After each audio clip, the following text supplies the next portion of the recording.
फिर इस पे उसने ये बोला कि हमें ऊपर से फ़ोन आ रहे हैं। ऊपर कहाँ से? आईजी, एडिशनल आईजी, अच्छा, और एसएसपी, अच्छा, इनके उन्होंने नाम लिए उसने कि भाई ये सब लोग जो है ना यहाँ से मुझे कॉलें आ रही हैं कि आप इसको केस को छोड़ दो, उसकी वजह? क्योंकि उनके ताल्लुकात उन तक, इस वजह से कि उन्होंने कहा कि वो बहुत बासर किस्म के लोग हैं, बहुत ये पैसे मुल्ज़िमान? वाले लोग हैं। मुल्ज़िमान के बारे में कह रहे हैं ये आला अफसरान पुलिस के अच्छा, कि भाई ये बहुत बासर लोग हैं, बहुत पैसे वाले लोग हैं, बहुत इनके ताल्लुकात हैं, बहुत सोर्सेज हैं इनकी। अच्छा, तो इस वजह से जो है तुमने ये भूल जाओ इस चीज़ को। तुम्हें पता है कि तुम कौन लोग ये हैं? कौन करे?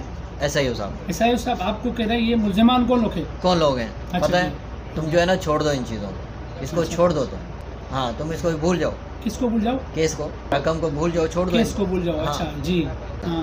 तो फिर SIO साहब ने मुझे कहा कि आपका केस हम कर लेंगे, जो है इसमें थोड़ा सा जो है ना पैसे लगेंगे। अच्छा, तो उन्होंने मुझसे डिमांड की 30,000 रुपये, अच्छा, जो कि फिर थोड़ी सी बातचीत के बाद मैंने दिए। 30,000 आपने दे दिए? मैंने कहा क्या SIO को मरता 30,000 क्या ना रुपये करता, दिए। मैंने कहा काम करना है, हाँ, 20 लाख फंसे हुए। तो फिर उन्होंने बोला कि ठीक है ये तो हो गई तुम्हारी, हाँ। बाद में काम होने के बाद 50 आपसे और लेंगे। अच्छा, 30,000 रुपये बोला कि अभी दे दो, 50,000 रुपये बाद में देना काम होने के बाद। बिल्कुल। अच्छा जी। फिर IO ने उसके बाद जो है CDR निकाली, जो यानी कि फ़ोन नंबर से उसका जो रिकॉर्ड निकालते हैं, हाँ। उसकी लोकेशन निकालते हैं कि कहाँ पर है वो। हाँ। तो राशिद हुसैन भुट्टो की भी निकली, जाहिद हुसैन की निकली।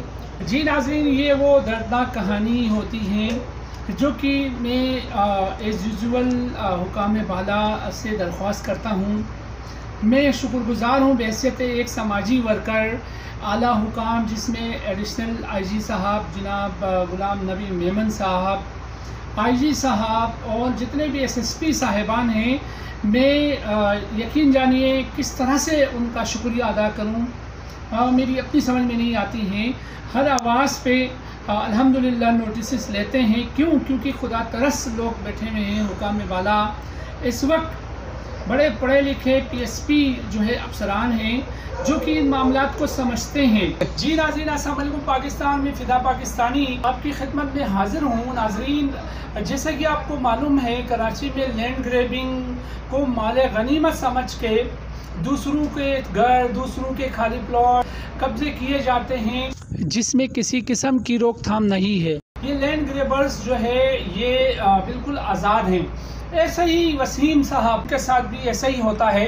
इनका कोई जानने वाला इनको कहते हैं जी दौरा जी में खाली एक प्लॉटिंग हो रही है, वहाँ जो है आप प्लॉट ले लें। ये शरीफुल नफ्स इंसान उस पर यकीन कर लेते हैं। वो कहते हैं जी यहाँ प्लाजा बनेगा, प्लाजा के बाद आपकी फ्लैट जो है उसकी बुकिंग जारी है, तो लिहाजा आप यहाँ ले लें। ये क्योंकि जान पहचान होते हैं जो जुल्फ़िकार साहब जो कि DMC में होते हैं, इनको ऑफ़र देते हैं जुल्फ़िकार साहब कि तुम अभी इसी वक्त जो है पैसे दोगे तो तुम्हें डिस्काउंट मिलेगा। 8-8 लाख के 2 चेक देते हैं ये, और जो रिमेनिंग जो अमाउंट होती है वो बाद में ये जो है कैश की शक्ल में उसको अदा कर रहे होते हैं। अल्लाह अल्लाह करके ये ज़राए कुछ इस्तेमाल करते हैं, अपने असर और रसूख इस्तेमाल करने के बाद FIR कटवा देते हैं, और ये फिर जाते हैं SIO साहब के पास। SIO साहब इनसे 30,000 का डिमांड करते हैं। 30,000 अभी दोगे और 50,000 रुपये उसको गिरफ्तार करने के बाद दोगे। हमारे साथ वसीम साहब मौजूद हैं, इनसे अपनी ज़बानी सुनते हैं कि क्या दरअसल ये कहानी है। मुझे लेके जाने वाला जुल्फ़िकार जो कि मेरा जानने वाला था, और आगे पैसे जिनको दिए वो राशिद हुसैन भुट्टो और उसका भाई जाहिद हुसैन भुट्टो। अच्छा, जब इन्होंने मुझे बोला कि 1-1.5 महीने के अंदर डिगिंग का काम कंप्लीट हो जाएगा, उसके बाद आप अपनी फ़ाइलें आप जो सेल भी कर सकते हो, तो ये बन जाएगा, कंप्लीट हो जाएगा। उसके बाद फिर इन्होंने काम शुरू किया नहीं। इस बात को 3-4 माह गुजर गए। मार्केट में जाके पता चला कि भैया तो झगड़े वाली जगह है, यहाँ पे तो ये बनना है ही नहीं है कभी। अच्छा, ये जगह जो है केडीए लीज थी? लीज़ है, अब इतना मुझे कंफर्म नहीं केडीए लीज़ है या सोसाइटी लीज़ है। सोसाइटी लीज है, बाहर लीज जगह है, लीज़ जगह है दौरा जी में। जी जी जी जी, ये बादराबाद थाने वाली गली में ही है जी जी जी। अच्छा, तो फिर उन्होंने जब वक्त गुजरता गया वो मुझे टहलाते रहे। ऑफ़िस में जब जाता था तो ऑफ़िस बंद होता था, उसको छोटे गेट को ताला लगा हुआ होता था, बड़े गेट से अंदर बैठे हुए होते थे। कैमरे इन्होंने 3 लगाए हुए हैं। जब मेन गेट से नीचे से बंदा अंदर जाता किसने है, 3 कैमरे लगाए हुए हैं? राशिद हुसैन भुट्टो, जो बिल्डर जो है। अच्छा, राशिद हुसैन भुट्टो साहब ने 3 कैमरे लगाए। 3 कैमरे लगाए। एक कैमरा लगाया जब गेट से एंटर हो सामने। अच्छा। फिर जब लिफ्ट की तरफ मुड़ते हैं वहाँ एक कैमरा सामने लगा हुआ है। लिफ्ट से जब उतरते हैं इसके ऑफिस है सामने, वहाँ एक कैमरा लगा। अच्छा। यानी पूरा ये वॉच कर रहा होता है कि कौन बंदा आ रहा है, क्योंकि चीटर आदमी है। हाँ। बहुत से लोगों को, मुझ जैसे कितने लोगों को इसने किया चीट। तो ये जो है इसको पता था कि इन्होंने ये कैमरे लगा के देखता रहता है। मैंने अपने पैसे वापसी की डिमांड की, पैसे वापस मांगता रहा, तो ये मुझे टहलाता रहा। एक पार्टी से बात हुई है, उसका शोर इस्लामाबाद में है, वो आएगा तो पैसे देगा। करते करते मेरे 2-4 महीने इसमें और गुजार दिए। अच्छा। करते कराते फिर बहरहाल मैंने कुछ अपने दोस्तों को बीच में डाला जो रियल इस्टेट से कुछ उनकी हैं उधर डिफेंस में। उनके रेफरेंस से एक इनका यानी जमाली साहब एक हैं, बहुत बड़े बिल्डर हैं वहाँ पे डिफेंस में। जी। उनका नाम बीच में आया बातों में, तो ये भी उनको जानते थे और जो मेरे दोस्त थे उन्होंने उनका जिक्र किया, तो ये जाहिद हुसैन भुट्टो भी उसको जानता था। अच्छा। फिर इसने बोला कि कोई बात नहीं, अब तो अपने घर की बात है, कर लेंगे, सही, मामले को सेटल कर लेंगे। अच्छा। फिर उसके बाद इन्होंने यानी जमाली साहब के रेफरेंस की वजह से मुझे वो चेक मिले। अच्छा। और ये मतलब उसने दिया, भुट्टो साहब ने चेक दिया, भुट्टो ने मुझे चेक दिए रिफंड का, 5 चेक रिफंड। जी। 5 चेक दिए, 4 चेक मुझे 5-5 लाख के दिए। अच्छा। और जो कि पहले से मालूम था कि डिसऑनर हो जाएंगे, और वो डिसऑनर हो गए, बाउंस हो गए। अच्छा। बोला कि भाई उसको कितने के दिए? इन्होंने मुझे 20 लाख के चेक दिए। 20 लाख के चेक दे दिए, यानी नवंबर का, दिसंबर, जनवरी, फरवरी। अच्छा। 4 चेक दिए। चारों जब पहला चेक डिसऑनर हुआ, बाउंस हो गया, तो उसके बाद मैंने क्या किया कि FIR की कोशिश की। अब FIR बहुत मुश्किल से अल्लाह रब्बुल इज़्ज़त ने मेरी FIR को कटवा दी जी। हाँ। अच्छा, जब आपकी FIR कटती है, आप चले जाते हैं फिर इन्वेस्टिगेशन में, वहाँ क्या होता है? वहाँ पे फिर IO साहब एक दफ़ा मेरे साथ चले रेड पे। उन्होंने मुझे कहा कि एक दफ़ा रेड पे गए कि चलते हैं। मैंने उनको बताया, देखो वो छोटे गेट को ताला लगा के हमेशा बैठा हुआ होता है, अंदर बैठता है, छोटे गेट को ताला होता है, बड़े से अंदर बाहर आते जाते हैं। ये चले गए मेरे साथ। जब वहाँ गए तो वहाँ वही ताला लगा हुआ था, तो वहाँ से फिर वापस आ गए। उन्होंने कहा अब आप मैसेज छोड़ो, पुलिस मैंने आपकी FIR कटवा दी, अभी पुलिस आपको वॉच कर रही है। ये आपको कह रहे हैं? ये मुझे IO ने बोला कि आप ये चीज़ मैसेज कर दो। अच्छा। मैंने मैसेज कर दिया। मोबाइल में बैठा वापसी के लिए, थोड़ा सा दूर गए थे कि पीछे से फ़ोन आया जाहिद हुसैन भुट्टो का, जो राशिद का भाई है, जिसके नाम के उसने मुझे चेक दिए। हालांकि चेक देते वक्त मैंने बोला था मुझे अपने नाम के दो, अपने अकाउंट के दो, लेकिन उसने कहा कि मैं तुम्हें वो दे रहा हूँ जिसमें पैसे हों, मेरे में कुछ नहीं है, तो भाई के दे रहा हूँ। सही। तो मैंने मान लिया। फिर तो जब वापसी जा रहे गाड़ी में बैठे, थोड़ा सा आगे चले, फ़ोन आया जाहिद हुसैन भुट्टो का। जाहिद हुसैन भुट्टो ने बोला कि तुमने हमारे खिलाफ FIR कटवा दी है। हाँ, मैंने कहा हाँ बिल्कुल कटवा दी है। तो बस फिर उसने मुझे बोला कि भाई अब तुम अपनी खैर मनाओ, अब हम लोग तुम्हें देख लेंगे अब। अच्छा, यानी कि उसका भाई कह रहा है तुमने हमारे खिलाफ FIR कटवाई है तो हम तुम्हें देख लेंगे। हाँ, देख लेंगे, अब खैर मनाओ अपनी। बस फिर उसने गालम गलोच की और कह रहा है जो कर सकते हो कर लो। अच्छा। हाँ, जो कर सकते हो कर लो, अब देख लेते हैं हम तुम्हें। सही। दूसरे दिन जब वापस गए तो फिर SIO साहब से जाके मैं मिला। मैंने कहा कि ये इस तरह से कल रेट हुई है और ताला लगा के बैठते हैं, मैंने पहले से बताया हुआ था। अच्छा, जो बोला मुझे। अच्छा जी। तो मैंने कहा अब आप करो।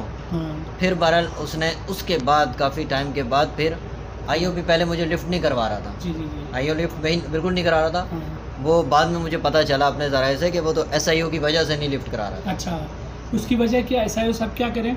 SIO साहब मिला हुआ है राशिद भुट्टो और उन लोगों से। फिर मैंने बोला SIO साहब को कि मैं अब जो है ना ऊपर अप्रोच करूँगा, मैं अब जाऊँगा, मैं SP साहब, DIG साहब, IG साहब, मैं आला अफसरान तक मैं जाऊँगा, जहाँ तक मैं जा सका मैं पूरा अपना ज़ोर लगाऊँगा, मैं तो जाऊँगा, मेरी इतनी बड़ी रकम फंसी हुई है। तो फिर उन्होंने कहा कि ठीक है आपका काम करते हैं, आप आगे मत जाओ, हम आपका काम करते हैं, यहीं पे कर देंगे आपका, आप फिक्र ना करो। यानी मुझे उन्होंने तसल्लियाँ दे दी मुझे। मैंने कहा ठीक है, फिर उनकी बातों में आ गया। फिर इन्होंने रिकॉर्ड निकाला, सब कुछ पता चल गया कि जाहिद हुसैन भुट्टो कहाँ बैठा हुआ है, पता चल गया। और राशिद का पता चल गया कि कराची में पूरा दिन मूवमेंट में है, दिन में भी है, रात में भी मूवमेंट में, मुख्तलिफ इलाकों में उसकी लोकेशन है। सही। और जुल्फ़िकार शेख जो है उसका तो पता है, वैसे भी घर पता था, तो क्योंकि वो जानने वाला था, उसका घर मुझे पता था। तो फिर इन्होंने क्या किया कि उसको ये सारी चीज़ें डाटा निकलने के बाद, लोकेशनें निकलने के बाद भी नहीं पकड़ रहे थे। अच्छा, सही। जब उसके बाद भी इन लोगों ने नहीं पकड़ा, फिर मैं जो है मैंने अप्रोच किया डीएसपी साहब को। अच्छा। डीएसपी साहब से बात हुई, डीएसपी साहब ने आईओ को बुलाया। आईओ को काफ़ी उन्होंने झाड़ा कि भाई इस केस को देखो। फिर उसके बाद एसआईओ साहब को भी बुलाया, उनको भी बोला। उसके बाद फिर मेरे कुछ फिर उसके बाद मैं एसपी ऑफिस जो है वहाँ चला जाता हूँ, एसएसपी ऑफिस। उनसे मैंने जाके अप्रोच किया वहाँ एसएसपी ऑफिस तक। वहाँ भी उन्होंने आईओ को बुलाया और आईओ ने बोला कि मैं तो कोऑपरेट कर रहा हूँ, मैं तो इसको केस की सीडीआर निकाली है, लोकेशन निकालनी है उनकी। उन्होंने कहा भाई लोकेशन निकाली तो इनको पकड़ो भी। मैंने कहा वो एक बंदे का तो मैं बता रहा हूँ घर, जुल्फ़िकार शेख का, घर बताने के बावजूद नहीं पकड़ रहे। फिर इन्होंने हामी भरी वो पकड़ेंगे। फिर इन्होंने कहा कि हम उसको ऐसे घर से नहीं पकड़ सकते, ऐसे केसेस के अंदर घर के अंदर जाके उसको पकड़ नहीं सकते क्योंकि उसके लिए वारंट चाहिए होते हैं, घर के बाहर से उठा सकते हैं। फिर एसएसपी ऑफिस से उन्होंने कहा कि आप किसी लेडी कांस्टेबल को ले जाओ, लेडी पुलिस वाली ले जाओ, वो घर के अंदर जाके पकड़ लें। ये कह के उन्होंने फिर मेरे साथ इनको भेज दिया कि चलें आप जाएंगे, आपके साथ जाएंगे। कारण मैं इनके साथ गया, रेट लगाई, रेट मारी है। घर के दूर थोड़ा बाहर खड़ी कर दी गाड़ी। मैंने इनको अंदर जाके गली से घर दिखा दिया कि ये दूसरा घर है। गली में एंटर होते ही दूसरा घर है, झंडा लगाए हुए पाकिस्तान का आजकल। तो मैंने दिखाया भाई कि ये घर है। मैंने ठीक है। फिर बाहर खड़े रहे, काफ़ी टाइम तक हमने वेट किया, लेकिन वो घर से बाहर ना निकला। और मैंने कहा कि घर के अंदर, तो इन्होंने कहा ठीक है तुमने इतना हमें प्रेशर डलवाया, उस पर हम तुम्हारे साथ आ चुके लेडी पुलिस लेके, लेकिन अंदर फिर भी नहीं जा सकते क्योंकि तुम्हें पता है ये कितने बासर लोग हैं। किसको कहा बासर? ये जुल्फ़िकार शेख। हाँ, फिर मैं एसआईओ साहब के पास गया। एसआईओ साहब से मैंने बोला कि भाई ये मामलात हैं, ये तो फिर भी नहीं पकड़ा गया, जो रेड मारी है घर के अंदर आप जा नहीं। फिर वो मुझे गुस्सा करने लगे। पता है कि वो कौन लोग हैं जी? तुम्हें पता है कि कौन लोग हैं? कौन करें? एसआईओ साहब। एसआईओ साहब आपको कह रहे हैं ये मुल्ज़िमान कौन लोग हैं? कौन लोग हैं पता है? तुम जो है ना छोड़ दो इन चीज़ों को, इसको छोड़ दो तुम। हाँ, तुम इसको भूल जाओ। किसको भूल जाओ? केस को जी। मैंने कहा क्यों वजह? मैंने कहा कि भाई मेरी तो ज़िंदगी भर की जमा पूंजी, न सिर्फ मेरी जमा पूंजी, इसमें कर्ज है मुझ पर बहुत ज़्यादा। वो कर्जदार जो हैं वो मेरे से, वो कर्जख्वाह जो हैं, वो जिनका कर्ज दिया जिन्होंने, वो मेरे से मांग रहे हैं। उनको मैंने कर्ज देना है और मेरे पास और कोई वसाइल है नहीं जहाँ से मैं उनका कर्ज लौटाऊँ।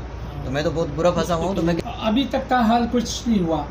अभी तक कुछ नहीं हुआ। अच्छा। शेख को गिरफ्तारी डाली। फिर मैंने फिर अपने दूसरे ज़राए इस्तेमाल किए और इस्तेमाल करके फिर मैंने दूसरे थाने वालों से, क्योंकि इस थाने वालों ने उसको 512 में मफरूर कर दिया था। अच्छा। इसको फिर गुलिस्तान जौहर थाने वालों से पकड़वाया और फिर मैंने अपने आईओ को फ़ोन करके बोला कि तुम्हारा मुलजिम जो पकड़ा गया, आ जाओ, इस तुम्हारा मफरूर मुलजिम जो है ये पकड़ा हुआ है, आगे ले लो इसको। फिर आईओ वहाँ पे आया काफ़ी देर के बाद और फिर आगे इसको मुलजिम को लेके साथ अपना न्यू टाउन चला गया। अच्छा, आज जुम्मे के रोज़ ही उन्होंने उसको गिरफ्तार किया? जी। अच्छा। रात के वक्त। तो अभी वो कहाँ पर है? न्यू टाउन थाने में।